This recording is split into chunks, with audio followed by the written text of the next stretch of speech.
ho amin'izay rehetra malan'andriamanitra sady voantso no masina ho aminareo ny fahasoavana sy ny fiadanana ho amin'andriamanitra raintsika sy Jesosy Kristy tompo.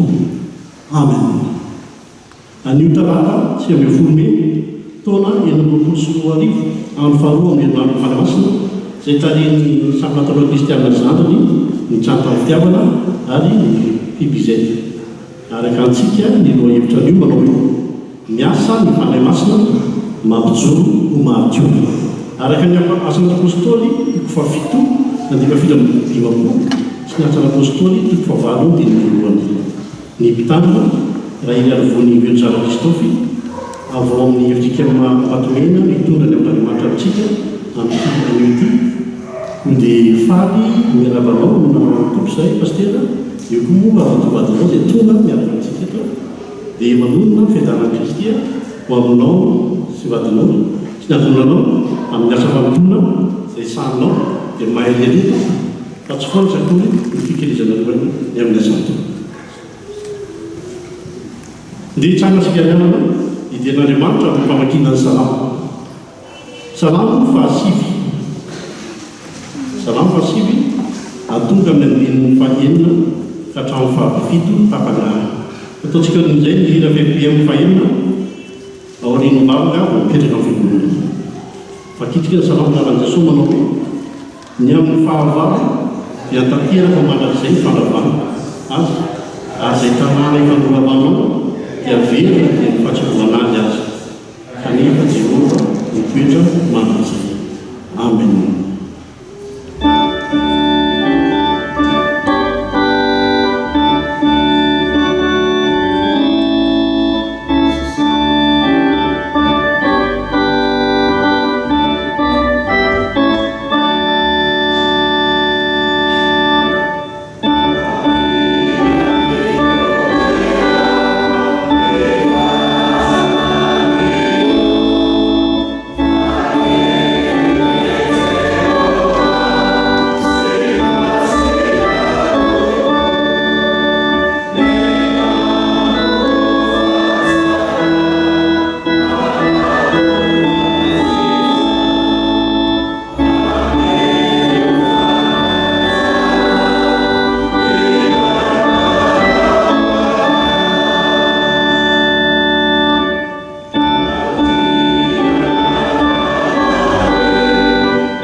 Miara-karazanao tokoa izay Andriamanitra fa ianao mitombo sy Andriamanitra ankehitriny. Amin'izao talata andro faharoa amin'ny herinandro fanamasina izao dia mivory amin'anao izay midera sy manome voninahitra anao Andriamanitra. Ilay mitahiry anao eo amin'ny fiainana tsy namela ilay angozogozo mifamaofao sy mandalo eo amin'ny fiainana ny zavatra maro samihafa kanefa mbola indrito izay tompo velona hatrafo amin'izay ka afaka milaza fa ianao toy izao dia noho ianao Andriamanitra miasa sy tapaka teo amin'ny fiainanay. Niaranay tokoa ianao nanasitrana anay ary dia indreto izay tonga hita anatrehanao mba hisaotra sy hame voninahitra anao. Tsy ho voateny sy aminay ny atsiparian'ny fahasoavana nomenao anay fa ampy anay tokoa izany. Eo anatrehan'izany nefa dia mahatsiaro izay fahampanota efa nanao izay rasy teo anatrehanao fa ankehitriny nefa dia manatona anao amin'ny fomba bebaka izay miaiky ny tsy fahatanterahana sy ny fahotana rehetra ka mangata-pamelana aminao. Diovy izay tompo mba homendrika anao Andriamanitra, avelao ny fahotana rehetra ary foaniny ny heloka rehetra izay mampisaraka anay aminao Andriamanitra. Koa raisinay izay ho zanakao, ho mpanomponao, fa eo akaikinao mantsara anay. Dia indro manay finoana azo famelan-keloka ho an'ny mpamontany bebe izay ka tonga olo-baovao ao aminao Kristy. Atrio amin'ny lana fanamasina ary ny vanolona iombonanay eto mba tsy aroarom-paratsina izany fa hoanitra kasitrahanao. Dia sanatray ny vavaka amin'ny naran'i Jesosy. Amen. Miarabantsika fiangonana tafahoany itondray ny tsy talata fahasivy-volana May iomanana amin'ny Pentekosta ity avana manona ny fahasoavan'ny tompo amintsika ankizy sy tanora. Fotoana ho antsika izao fotoana fofo izao mitsangana anonira fa raiky amby enimpolo amby fitonjato andiny faharoa maniry izay Jesosy zandry izay maniry aorian'ny vavaka vao hipetraka.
Ivavakisika raha eo indreto izay zanakao manonona ny anaranao masina ary mangataka ny anomezanao anay fahendrena amin'ny teny izay hozaraina aminay ahatanteraka izany dia miasao aminay amin'ny alalan'ny fanahy masina mamindrafo aminay tompo amin'ny anaran'i Jesosy. Amen.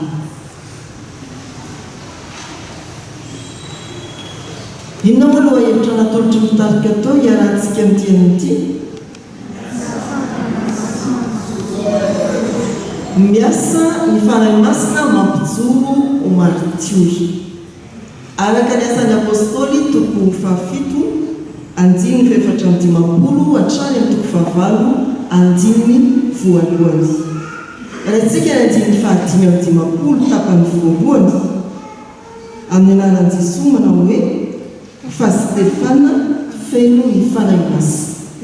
Averina hoe fa Stefana feno ny fanahy masina. Ny hevitry ny anarana hoe Stefana dia hoe satroboninahitra na koa hoe satroboninahitra ny mpandresy. Ny tantaran'i Stefana dia tahaka izao. Rehefa sahinana ny fiangonana nomenina satria tsy voasahan'ny apôstôly 12 ny fiangonana dia hoy ny apôstôly hoe aza menimena fa zao hoe mangalaka fitolahy feno fahendrena sady feno ny fanahy masina mba hisahana ny fandrarana eo amin'ny fiangonana, ny fampandehanana ny rarahany fiangonana. Iray tamin'ireo fitolahy ireo i Stefana. Eo amin'ny toko 9:7 no mamaritra ny hoe ireo profety dia lehilahy feno fahendrena sy feno fanahy masina. Miverina eto amin'ny toko 7:5 ny fanamariana fa Stefana dia feno ny fanahy masina. Rehefa mijoro i Stefana, ny zavatra tena nahagaga indrindra tamin'ny nataony dia haintsenjery ny tantaran'ny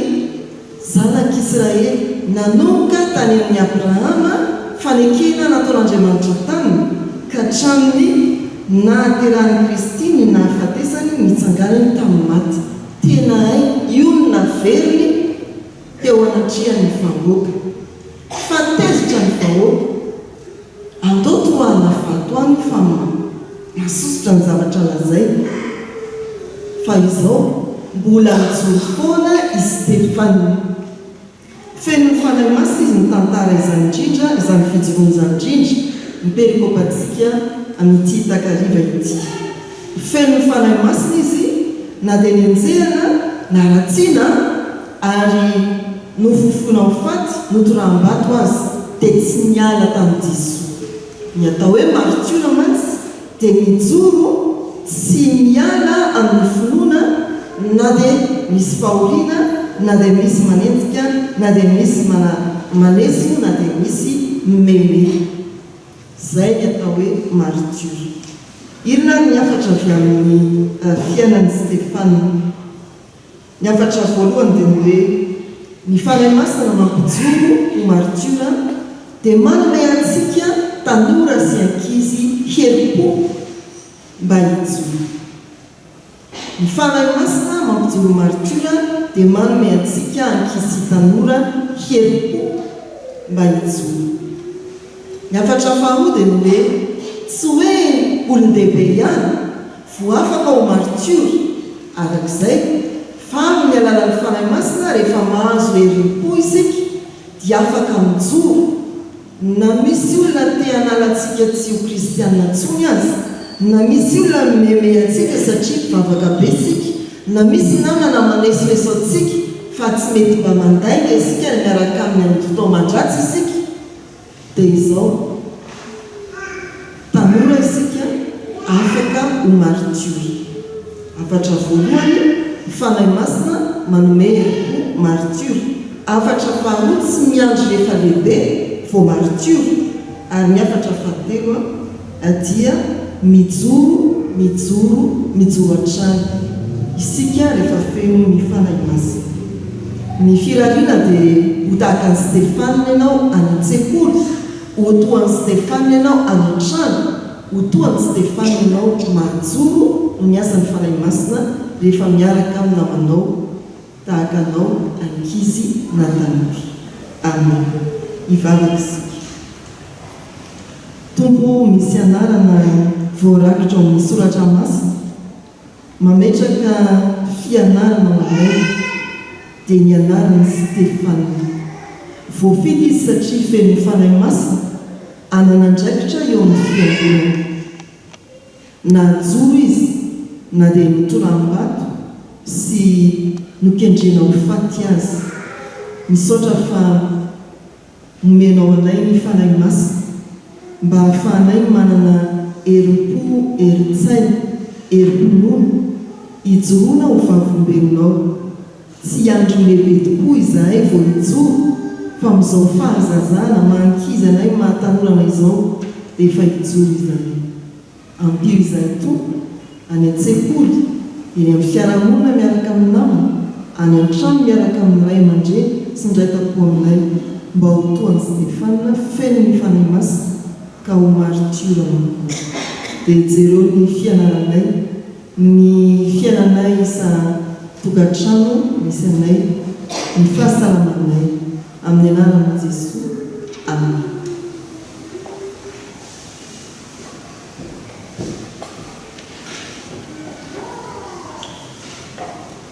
fankatahana fanamasina sy herisona ny bakiteny ataontsika ny ila ny FFPM fito sy roanjato andimy faharoa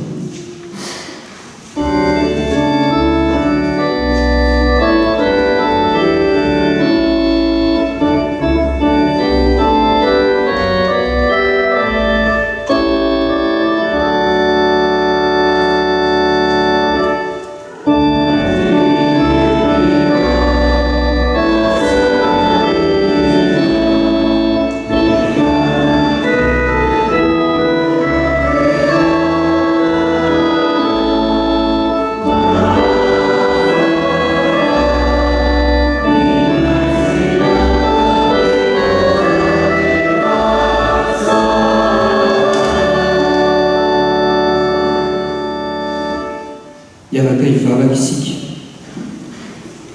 dia raha zaraio fa lehibe tokoa mananao Andriamanitra azy tokoa ianao ka izanao angatany ny fanay masinao mba hitoetra radiana ny antsiray avy izay hamaky ny teny sy hitondra ny efatrao. Ianao tokoa no ametraka ny teny mombavan'ny mpamponao ka izay tianao ombara no aoka vombara ary izay tianao raisina no voatahirinay. Ianao aray no anokatra ny sainay sy ampandresofinay mba handray tsara izay tianao ombara ary anokatra ny fonay mba hitoetra ty anatinay tokoa ny teninao. Dia hiasa aminay mpiny tokoa ny izany fanay masinao izany. Toy amin'ny anaranao izany zavaka izany ka misaotranao reo. Amen. Iaraka amaky sy hiansoratra masina isika ao amin'ny fanekena taloha bokin'ny tantara. Tantara voalohany toko faha 12, andininy faha 11 ka hatramin'ny faha 12. Rehefa hita dia ovakina ny anaran'ny tompo. Ary nisy tamin'ny Benjamina sy Jody nakany amin'ny Davida tany amin'ny fiarovana. Ary Davida nivoaka hitsena azy ka niteny taminy hoe raha fihavanana no iavinareo aty amiko hanampy ahy dia hikiambana isika. Fa avy ambadika kosa ianareo ho azon'ny fahavaloko nefa tsy mba nanao akery ny tanako dia Andriamanitra nirazantsika no hijery sy hamanjana. Ary amasay lehibe ny mpanafika malaza dia namtenen'ny fanay hoe anao izay Davido fa miandany aminao ry zanaky Jese fiadanana fiadanana ny eo anao ary fiadanana ny ho an'ny manampy anao fa Andriamanitra no manampy anao. Dia noraisin'i Davida ireo ka notendreny ompiveny miaraka.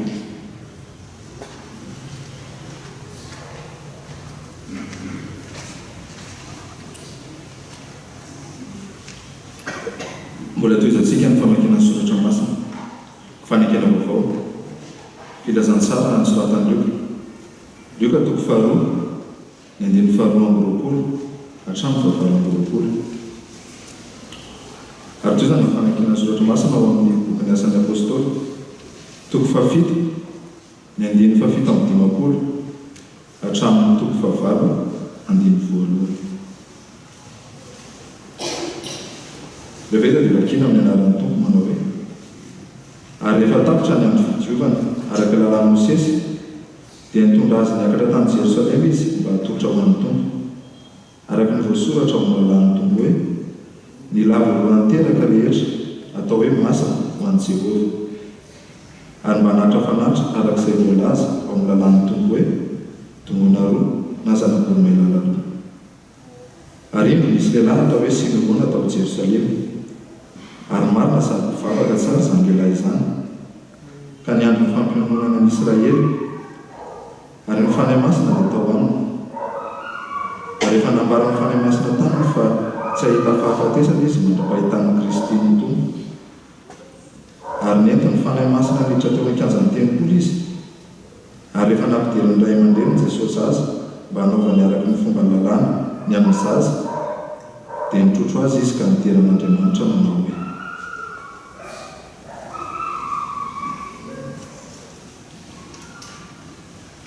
ary ny olona niantso tamin'ny feo mahery sady nanentsy tady iny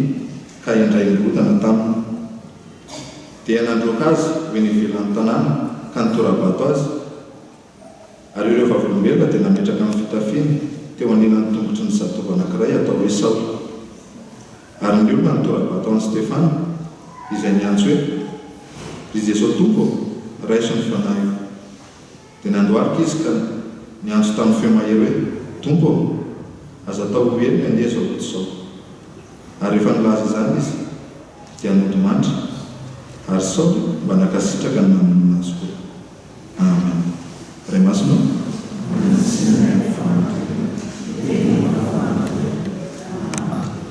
iaraka itsangana isika hanao ny hira fahatelo amby efapolo sy roanjato andiny voalohany sy ny faharoa.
mazao toerana liavana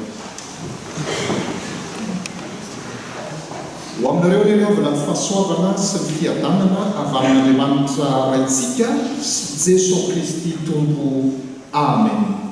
Isaorantsika Andriamanitra mila amin'ity fotoana ity izay ahafahantsika mihoneto amin'izao tranon'Andriamanitra izao anatin'izao herinandro ny fanahymasina izao zava-dehibe eo amin'ny fiainan'ny mino tokoa izany fanahymasina izany ary izany fanahin'Andriamanitra izany ary isaorana tompo ahafahantsika miaina ao anatin'izany hoe herinandro ny fanahymasina. Miasa fanahymasina mampijoro maritio. Miasa ny fanahymasina mampijoro maritio. Izany no roa hevitra izay entsika amin'ity andro atalata ity araka nambaran'ny mpitarika dia andro faharoa anatin'ny herinandro ny fanahymasina itsika zany izao. Ary izany roa hevitra izany dia mifameno hatrany ihany amin'ilay roa hevitra izay hibanjirantsika Jesosy Kristy manerana ny samy hafa izay gaimo manao hoe miasa olomino ny fanahymasina. Ka ny roa hevitra dia mampiseho fa le asan'le fanahymasina eo amin'ny fiainan'ny mpino, eo amin'ny fiainan'ny mino no resahana ao anatin'izany. Mizao fa le asan'le fanahymasina dia tsy mijanona fotsiny ihany ho teoria,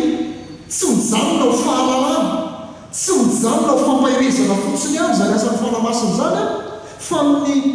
miasa mitsofoka amin'ny sehatra rehetra iainan'ny mpino sy ny fiainan'ny mpino mihitsy zany asan'ny fanahymasina zany. Ary raha resantsika zany atao amin'izao andro atalata izao dia le hoe ny mampijoro atsika ho martiora. Efa nazavaina teo ny hoe martiora atao amin'ny fotoana ho an'ny ankizy sy ny tanora fa ary teo zany dia itsofohany zany fanahymasina zany ka miasa amin'ny sehatra rehetra amin'ny fiainan'ny mpino zany ny fanahymasina. Ary zany moa rahantsika mahafantatra mitarika mampahery manamasina maniraka ny fanahymasina eo amin'ny fiainantsika. Ao amin'ny asan'ny apôstôly liavana izay perikopantsika ny toko fahafito andiny fahafito amby dimapolo ka hatramin'ny fahavalo toko fahavalo andiny voalohany dia raha averena mitenenina kely izy dia aseo ao lay namononana nahafatesan'ny Stefana. Ary raha oharina amin'ny fahafatesan'ny olona rehetra le izy dia fahafatesana miavaka, fahafatesan'ny martiora teo amin'ny fiangonana tamin'izany vanim-potoana izany. Ka eo anatin'izany ahatarafana sy atsika hijerena sy ahitana ilay asan'ilay fanahymasina manome hery ary ilay fanahymasina miasa ka mampijoro ho martiora izany fanahymasina ao anatin'izany. Ary zany tokoa raha jerena manontolo satria raha jerena ny perikopantsika ao amin'izao talata izao dia any amin'ny andiny fahaefatra amby dimapolo ka ny andiny fahadimy amby dimapolo dia milaza mihitsy hoe fa nyvakina tamin'ny fotoana ankizy sy ny tanora teo hoe fa Stefana feno fanahymasina dia mibanjina ny lanitra ka nahita ny voninahitr'Andriamanitra sy Jesosy mitsangana teo ankavanan'Andriamanitra. Lay zava-dehibe eo dia le hoe Stefana feno fanahymasina, lay feno ny fanahymasina ka eo zany nitoy amin'ny tantara rehetra eo ariana rehetra eo dia vokatra zay, vokatra le fahafenon'ny fanahymasina tao aminazy tao anatiny. Zay no miteraka ireo zavatra zay norenesika tao anatin'ny vakiteny sy hitantsika ao anatin'ny soratra masina ireo rehetrarehetra eo. Ka zao zany rehefa miasa zany ny fanahymasina ary zay resantsika tao anatin'izao fampianarana fo zao hoe rehefa miasa ny fanahymasina inona zavatra miseho, inona ny ataony, inona ny ataony eo amin'ny fiainan'ny mpino, inona ny ataony eo amin'ny mpanaradian'i Kristy. Ka ny andininy fahafito amby dimapolo sy ny andininy fahavalo amby dimapolo dia manambara an'izany. Rehefa miasa ny fanahymasina dia tafiny hery ny mpino, tafiny hery ny mpino mba hijoro amin'ny fahamarinana. Joro amin'ny fahamarinana. Raha vakitsika ilay andininy soratra masina teo ary ny olona niantso tamin'ny feo mahery sady nanetsy tady ka indray ny hodina taminy dia nandroaka azy hoe nivelan'ny tanàna ka mitorabato azy ary ireo vavolombelona dia nametraka ny fitafiny teo amin'ny tombotry zatovo anankiray atao izao nitoezavanisy zany dia hoe rehefa feno fanamasina zany izy Stefana zay le eo alohan'ity soratra masina hitantsika ty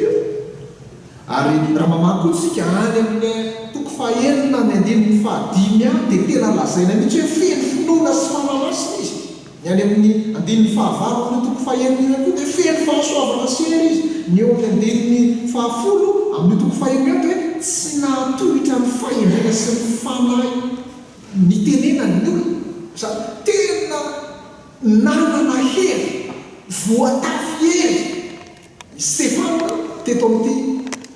tranga azy zay miseho etya ary ty zavatra zay mahazo azy ty noho izany zany raha resany zany rehetrarehetra zany na efa tantaraiky zany rehetrarehetra zany dia hoe ilay fijoroany Stefana martiora eto amin'ity tantara ity eto amin'izao soratra masina zao miavana dia tsy zavatra hoe voateo izy na hoe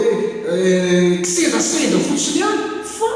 efa vokatr'ilay fananany sy lay fahafenony lay fanahy zay ao anatin'ilay fahafenony sy fiainan'ilay fanahy masina zay tao anatiny izany ary zany mihitsy koa no hitantsika eto amin'izao soratra masina zao lay teny ampiasainao hoe martisy dia midika hoe vavolombelona le izy avy amin'io zany lay nevilin'ilay teny hoe martire ka tamin'ny voalohany martire zany dia tsy hoe olona le maty fotsiny any no ny finoana fa rehefa olona mijoro vavolombelon'i Kristy dia nolazaina fa hoe martire atao anatin'izany ary zay mihitsy koa nefa nambaran'i Jesosy Kristy hoe fahazo hery anareo amin'ny ilan-tsary fanamasina aminareo ary ho vavolombelona dia izay lay izy hoe ny olona tafina hery zany amin'ny alalan'ny fanamasina dia mijoro vavolombelona ary zay le hoe mijoro martiora izany ka ny fanamasina rehavana zany dia tsy nomena antsika fotsiny any tsy nomena ho an'ny olona na mpanaradian'ny tompo hoe mba ananany faherezana fotsiny any fa tena hoe io no hery ao anaty mametsika azy manaingy azy tsy mahatafatoetra azy fa mahatonga azy hijoro ho vavolombelona hatrany eo amin'ny fiaina ny fiainany manontolo dia fiainany mpijorona vavolombelona ny fiainan'ny olona manana ny fanan'Andriamanitra zany dia fiainana mpijoro vavolombelona olona mijoro ho vavolombelona ny zavatra nisy atao koa miavana jerena tsara le zavatra miseho nanolona zany fijoroana vavolombelona zay nijoroany Stefana zany fa ny fahavalo hoe nasetriny dia ny fafito ary ny olona ny azo tafeo mahery sady nanetsy tadiny ka indray nirodina taminy zany hoe feno atezera reo zany vokatry ny fijoroana vavolombelona zay atao dia tsy maintsy manapohary zany tsy maintsy mahafantatra zany tsika hoe rehefa mijoro vavolombelona anao dia inona zavatra miseho tsy tiany olona zany ho alan'ny olonareo miao ary zay no aterak'ilay fijoroana vavolombelona zany dia jere tsara fa nanakatona ny sofiny mihitsy ny olona tena hoe nanidiny sofiny tsy haino zany io zany tiana maro anatin'izany hoe tsika zany rehefa mijoro vavolombelona rehefa feno fanahy dia mijoro vavolombelona dia zao azo atao mahakivy raha ohatra ka manampitsofina raha ohatra hoe tsy vokany amin'ilay na ny fitoriana filazantsara tsy rehefa ilay mandeha mitory filazantsara na misy olona hitoriana filazantsara dia toatra ny tsisy réaction na hoe indrindra moa fa hoe manoratra izy amin'izany midikany zany dia hoe tena tafitany ilay filazantsara ka tsy atao mahakivy zany na hoe ianao mba mesaka mijoro vavolombelona ianao miteny kanefany ny olona manity so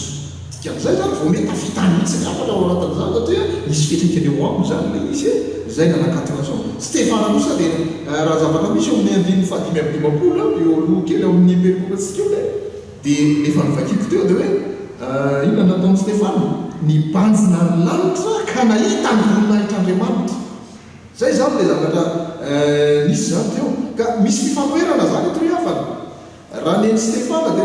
inona nataony banjina ny lanitra izy fa le olona kosa na nakombona amin'ny sofiny na ninitsy ny haino zay nambarany fa na Stefana feno fanamasina fa ny olona feno fahatezera Stefana mivavaka fa ny olona nany mitorabato azy zany ampozytsika zany fiainan'ny olona mijoro vavolombelona mijoro martiova zany ka ny fanananao ny fanahy masina tsy ho lalana ora foana na hatrany no andrandrantsika ao anatin'izany hoe nomenana ny fanahy masina pentekosta ny andro dia nomenana ny fanahy masina fa nydikany azo hery ianareo le fahazahoana hery zany midika hoe hiatrika zavatsarotra ao arinan'izay hiatrika zava-manahira hiatrika fanenjeny tahaka anazo any Stefana hitatsika eto fa manoatra no mandresitsika amin'ny alalan'ilay tiatsika riavana koa nomen'Andriamanitra fanahytsika dia io no miasa ao anatintsika ka tsy ho resy ny tontolo madidina tsika ao anatin'izany fa ho ny tenin'Andriamanitra hoe fahalehibe izay ao anatinareo ny amin'izao tontolo izao ka noho izany na i Paoly koa raha dia niteny ary nanoratra Paoly hoe fa tsy nomen'Andriamanitra fanahy-osa isika fa fanahy mahery sy fitiavana ary fanompoana tena koa mahireza riavana amin'izany hoe fijoroana vavolombelona izay tanterahantsika zany fa miasa ny fanahy masina mampijoro atsika ho martio zavatra faharoa hitatsika eto amin'izao soratra masina izao riavana rehefa miasa ny fanahy masina dia zao ampahitany ireo zava-miafolanitra milo eo amin'ny adiny fahadimy amin'ny dimapolo sy ny adiny fahenina amin'ny dimapolo jereny lay tenin'Andriamanitra ao eo ambony eo ihany zany ena ataoko hoe nojereny ona aloha reto soratra masina reto dia hoy izy hoe indro hitako ny lanitra misokatra ary ny zanak'olona mitsangana eo ankavanan'Andriamanitra io zao zavatra misy eo talohan'ny hafatesan'i Stefana dia nahita ny voninahitran'Andriamanitra Stefana nahitany Jesosy mitsangana teo ankavanany ray zava-dehibe zao zava-dehibe le hoe Jesosy mitsangana eo Jesosy mitsangana eo ankavanan'Andriamanitra io midika ny fitsanganana matsy rehefa hoe mitsangana zay ary zay no mahatonga le hoe rehefa any anatin'ny fahoriana dia misy olona mipetraka le vahina mipetraka fa le mpamaky mitsangana midika n'iny zany dia hoe nreto zahay a vonona iobona ampahery anome tanjaka ho anareo ary ho namanareo ao anatin'izany hiara tondra so mavesatra aminareo zao ary zany mihitsy zany miendrika Jesosy lay mitsangana izy zany hoe Jesosy zany mitsangana manoloana ny martio manoloana ny olona zay manolotra ny tena amin'izany martio zany na dia miaritra fahoriana zavatsarotra fa Jesosy mitsangana Jesosy mandray azy Jesosy vonona nanomehery azy hiatriany amin'izany rehetrarehetra zany ka zava-dehibe zany riavana eo amin'ny fiainantsika ka miasan'ny fanahy masina zany riavana dia manokatra fahitana mampatsiahy atsika ndray ary mamelona indray ny fanantenana antsika fa tsy ady mery sika ary rehefa manolo tena ary miaina ao anatin'izany hoe mijoro ho martio izany fa eo Andriamanitra amin'ny alalan'i Jesosy Kristy ary eo Jesosy Kristy amin'ny alalan'ilay fanahy masina mampijoro atsika ho amin'izany ka fahohitsika na ny zavatra izay atrehany ao anatin'izany mamartio zany dia hiara-tondra amin'ilay Jesosy Kristy satria izy mivonona mijoro mitsangana eo ankavanan'Andriamanitra ary zany tsy miteny Paoly riavana any am'Korinthy amin'ny faharoa toko fahefatra andiny fafito amby folo any fa ny fahoriana mahemana izay vetiventy foana dia mainka miasa fantatry indrindra ka mahatanteraka ny voninahitra mavesatra maharitra mandrakizay ho anay zavatra hitatsika eto ihany koa miavana eo amin'ny andiny fa sivy amin'ny dimapolo ka hatramin'ny andiny faha-enimpolo eo dia hoe rehefa miasa ny fanahy masina dia ajorony hanahaka ny Kristy mpino na dia miaraka fijaliana azy ajoro anahaka ny Kristy mpino na dia miaritra fijaliana tsy izy ato amin'ny andiny fa asio amin'ny dimapolo ary ny olona mitorabato an'i Stefana izay niantso hoe ry Jesosy tompo raiso ny fanahy dia natao alika izy ka niantso tamin'ny feo mahery hoe tompo aza atao hoeliny andeha izao ota izao rehefa nilaza izany izy dia notomany raha tsy ahivatsika ny tantara any amin'ny liokatoko fahatelo amin'ny roapolo any riavana dia ahitantsika ireo telo ireo ihany koa lay tenin'izy teny Jesosy Kristy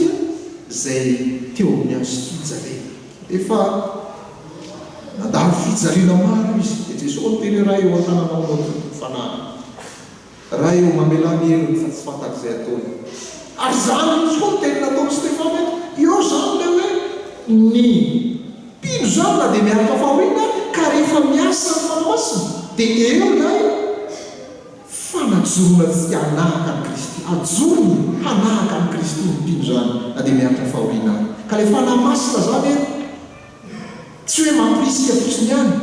fa tena mitondra ny olona ary manajoro ny olona mba hanahaka ny Kristy ka ny martyra kristianina na ny olona zany na ny kristiana ary zay lay ilazahana ry amin'ny apokalypsy ery hoe sambatra ny maty dia zay maty eo amin'ny tompo nanahaka ny tompony dikany nanahaka ny tompo izy dia rehefa manahaka ny tompo zay misy ny olona maty ozona sy ny sisa ny tazomony any mba ho an'ny najana na naitapo aminy na niava na ny mpiaramonina aminy dia ny nano dia mentiko mandramaty mihitsy zao zavatra zao tsy amena heloka anio tsy anao anio ohatran'izao raha ihany itontoko tany zany misy mpanao ny olona manao ohatr'izany fa eto zany ny olona manana ny fanahymasina rehefa dia manahaka ny Kristy na dia ireo namono azy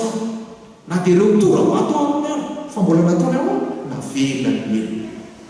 ka izay zany le fanahafana ny Kristy izay ambany eto ny fanahymasina zany dia mitondra antsika ary manajoro antsika hanahaka ny Kristy na dia ao anatin'ny fahoriana mafiarana sy fijaliana aza no atrentsika ka mitondra antsika zany le avana eo izany soratra masina zany mba afahantsika mijoro vavolomenina manakariva ary mampiheriny filazantsara eo amin'ny ampirenantsika manontolo sy ampirenantsika andavanandro ka indraindray rehefa miasa ny fanahymasina dia tsy zakatsika na tsy zakarahantsika lay asan'ilay fanahymasina ao anatsika ka mahatonga ny olona lasa miviny lalana amin'izany fa eto zany dia mipetraka manakariva hoe rehefa miasa ny fanahymasina rehavana dia ajorony na dia anahaka ny Kristy na dia miatrika fahoriana aza ny olona anankiray zavatra amarana anazy rehavana dia hoe rehefa miasa ny fanahymasina dia mahajoro martyra limpy eo amin'ny fiainantsika eo maro ny zavatra hitarian'ny soratra masina antsika amin'izao valim-potoana indrindra amin'izao valim-potoana misy antsika izao maro ny zavatra zay isehono zany saingy indraindray ny olona tsy mahatohitra fa to tsy hita tahaka raha teo amin'ireo zokontsika teo aloha na teo amin'ireo ray aman-dreny teo aloha tahaka n'ireny rahasalama reny rahasalama martyra reny zany tamin'ny valim-potoana reny dia tena mbola misy mihitsy hoe fanenjehana ny kristianina mivaivay fanenjehana ny olona amin'ny zay manaradia na hoe manaiko kristianina fa amin'izao artikizao tsy dia ahitana loatra amin'izay tsony fa mandeha amin'ny lalana hoa any ray tiany amin'ny firenena hafa misy efa hoe fanenjehana kristianina famonoana kristianina fa eto amintsika mbola tsy zay fa amin'izao dia misy ireo zavatra zay hitantsika eo amin'ny fiarahamonina ndraindray tsy asa itsika ijoro vavolombelona amin'ny mahamartyra zany itsoro fa eo amin'ny fiarahamonina dia misy martyra amin'ny fahamarinany mijoro amin'ny marina na dia hiarany tsingy azy na dia hiarany zavatra zay mety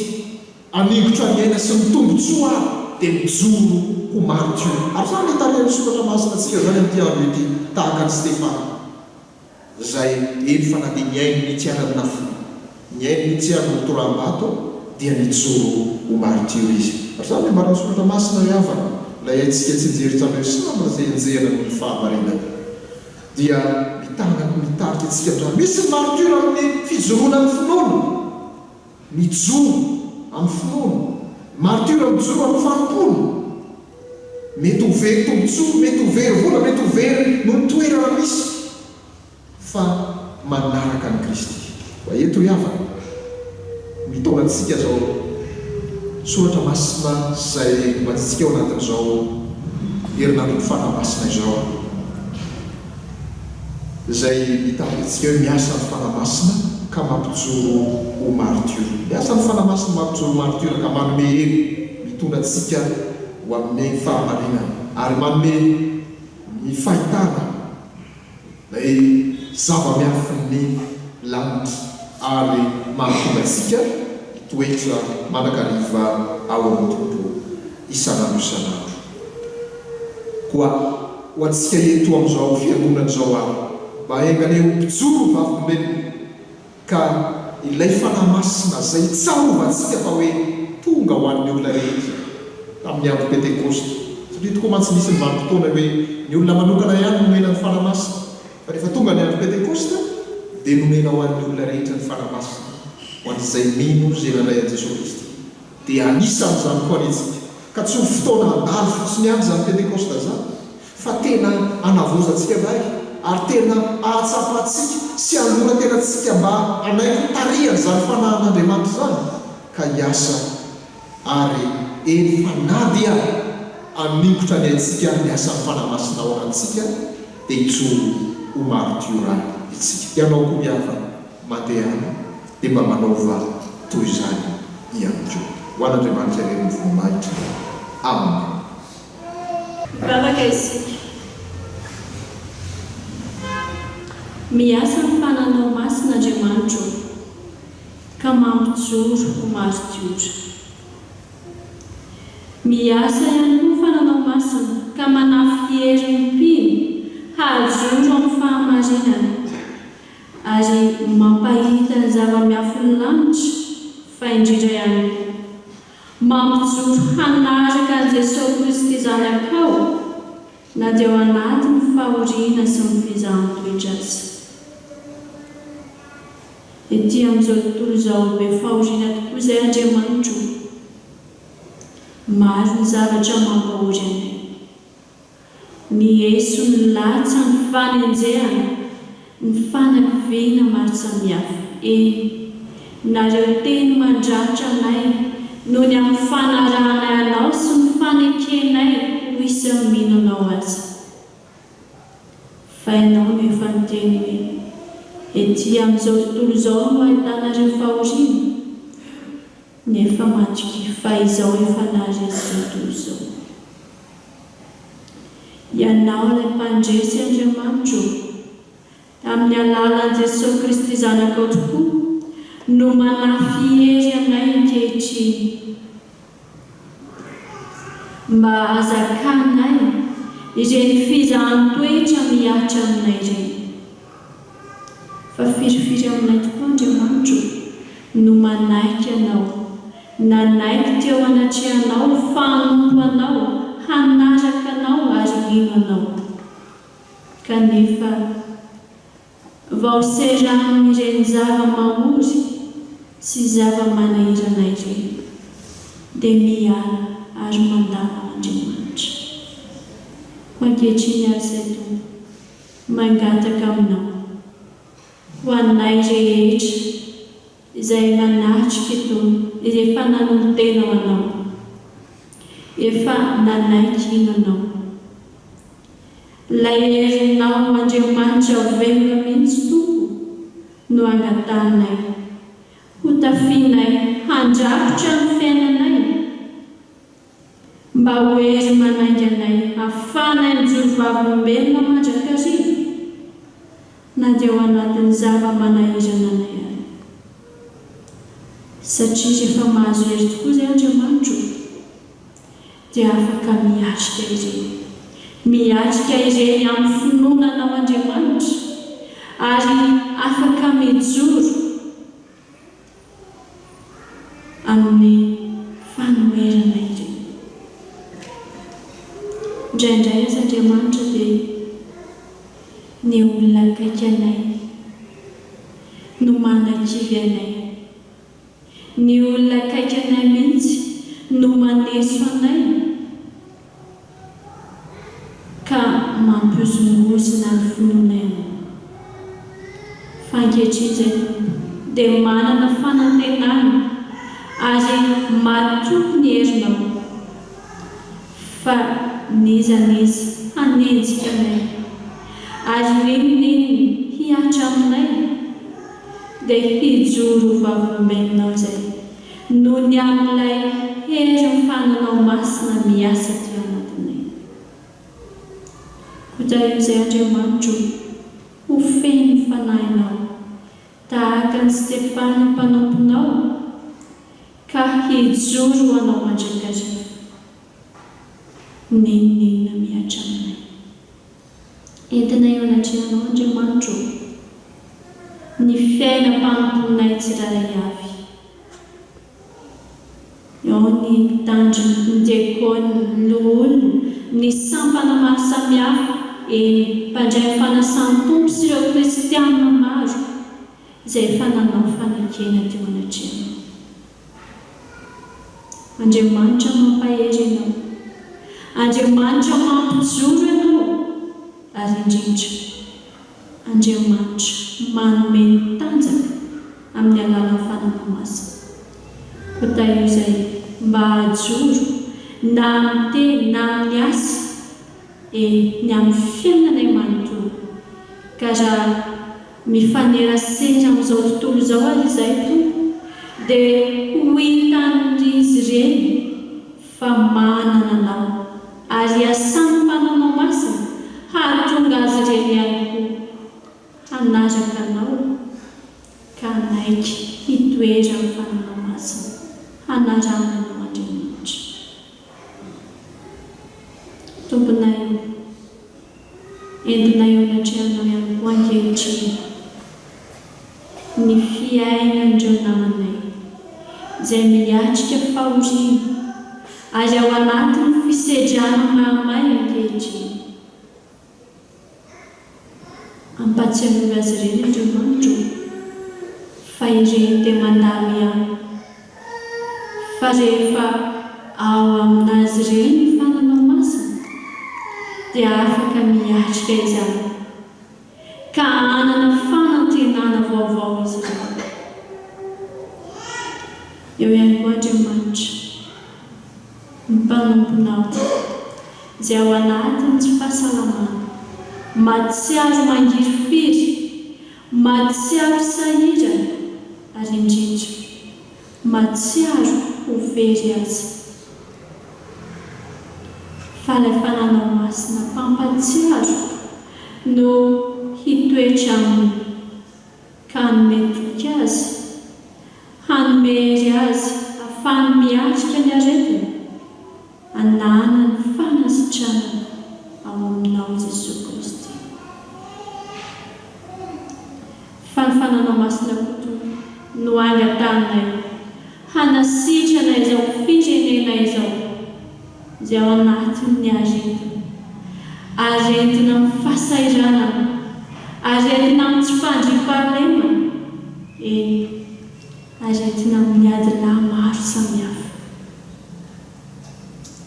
Fa ny fananao masina no hanazava ny sain'ny olona tsiraray avy, ahafahany mahatoky anao Andriamanitra, ahafahany ihany koa miala amin'ny zava-dratsy rehetra ka hahatonga azy ireny olom-baovao amina. Misaotra Andriamanitro fa afaka mangataka izany vavaka izany eto anatrehanao izay, ary ho fiombonanay dia mbola iarahanay manonona ilay vavaka nampianaran'i Jesosy Kristy zanakao manao hoe: Drainay izay ny lavitra, masina ny anarana, tonga ny fanjakanao, atao ny sitraponao ety an-tany ny lavitra, miainy ny fanasazanay, ary milany kay tahaka ny mahasibika taminay, azy mitondranay fakapana, manafana ny ratsy, manao fanjakana sy hery, ary voninahitra mandrakizay. Amen.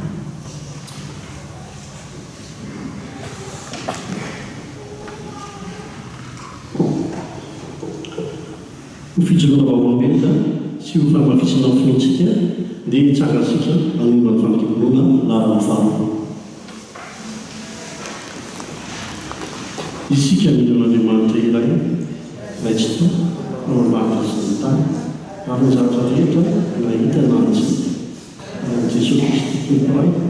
zanan'Andriamanitra ateraky ninay izao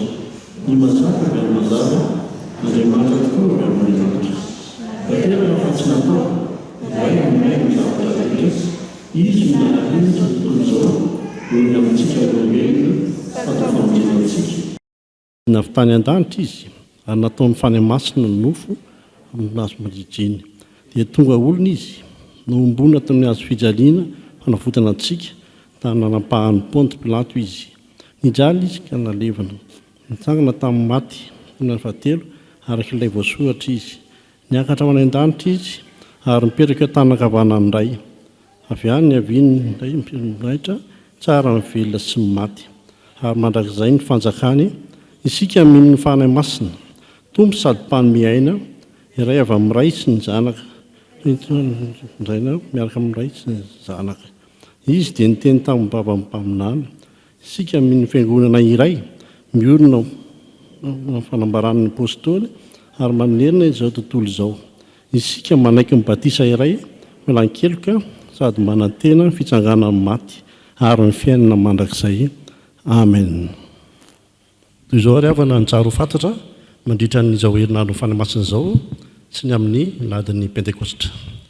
isaka hariva amin'ny 10 ora sasany ny fidiran'ny fampivavahana mandritra ny herinandro ny fanamasina amin'ny ady 20 Mey pentekostra dia fampivavahana roa izay hiditra amin'ny 9 ora sy folo sy amin'ny 7 ora sasany misy fandraisana ireo katekobedina ho mpandray ny fanasan'ny tompo ny faharoa anio talata kosa 9 Mey 2024 ny sampana na fikambana tomponanjara dia nesaka zandriny ny tsanta fitiavana ny fipized loha hevitra moa dia miasa ny fanamasina mampijoro ho martiora araka ny asana apôstôly toko 7 ny 7 sy ny toko 9 ny voalohany ny mpitandrana ray ary vono velo jara Kristofy avy amin'ny fikam-batomena ny rapitsy kosa alarobia 20 Mey 2024 ny sampana na fikambana tomponanjara dia ny sampatsikolelady ny sampaty sy ny fikambana dekola sy ny loholona loha hevitra amin'izany moa dia miasa ny fanamasina mampiray ny mino araka ny Efesiana toko 4 dia ny voalohany ka hatramin'ny fahaenina ka ny mpitandrana rakoty ny vony andriana tenaina avy amin'ny fidika mivandry firaisana sampana eny amin'ny spasy Eudonia Garden eny alakamisy eny arivo ny tanterahana ny tsangatsanganana ny fiangonana amin'ny ratsinain'ny pentekostra ny tapakila ho an'ireo izay andeha fiara iombonana sy ny tapakila fiantsonana na ny parkina dia 2 ariary efa azo raisina any amin'ny tompona andraikitra ny sampana ary koa amin'ny sekretera-pandrarà izany dia hatramin'ny sabotsy 20 Mey 12 ora isy ny sampana hivarotra sakafo maivana isan-karazany ny vodrafondra ndraika dia manomana sakafo atoandro ho atsika amin'ny fandraisana anjara 7 ariary efa azo raisina eny amin'ny kambana ny tapakila hatramin'ny sabotsy 20 Mey atoandro voninahitra ho an'Andriamanitra.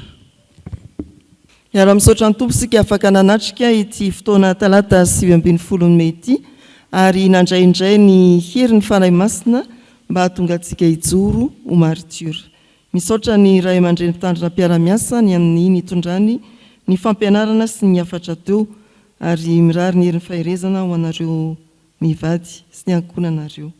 Mankasitraka an'ireo nanana anjara ny STK zandry ny Santa ary ny fipizeda ary indrindra mbola mirary ny herin'ny faherezana ho amintsika fiangonana. Raha isaon'ny finoana ny tsodranotonona amin'ny anaran'ny tompo. Andriamanitry ny fahasoavana rehetra izay efa niantso anareo ho any amin'ny voninahiny mandrakizay ao amin'ny Kristy rehefa niaritra fahoriana vetivety ianareo dia izy no hahatanteraka sy hampiorina ary hampitoetra anareo. Amen.